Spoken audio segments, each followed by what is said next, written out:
Airports are back in business today, but now there's a backlog as travelers and airlines deal with the ripple effect of delays and cancellations from that storm. We sent Tim McNicholas to Newark Liberty International Airport to figure out what is going on there. Tim, what did you find?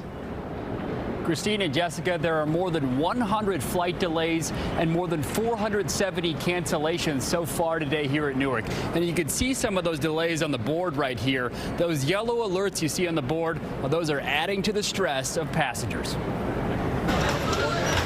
Travelers at Newark Airport will be doing their best to make up for lost time, from missing a day of vacation. We were supposed to fly out yesterday, and so we got canceled. To arriving late for a work trip, like Ed David from Brooklyn. We were supposed to go to Tallahassee earlier today, but our flight got canceled out of LaGuardia, so the only flight we could find is in Newark. United Airlines says it added flights to try to help passengers get to their destinations, but the airline warns they're still facing challenges in the aftermath of so many delays and cancellations. So you slept here overnight? Yeah. Naomi Ariely from Germany spent Monday night at Newark and Tuesday afternoon as she tried to secure a flight home. It was very stressful. I saw the situation for the first time like this, the snow and all the things. It was very shock.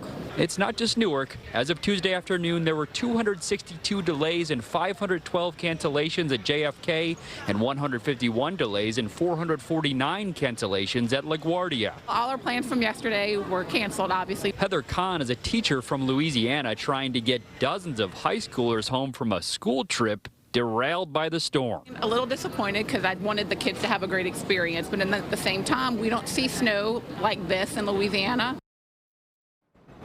American also added flights today, but the Port Authority says whoever your airline is, you should check ahead with them for any updates. The Port Authority also says you should get here in advance, give yourself some extra time to go through security, get here at least 3 hours in advance of international flights and 2 hours ahead of your domestic flight. Christine and Jessica.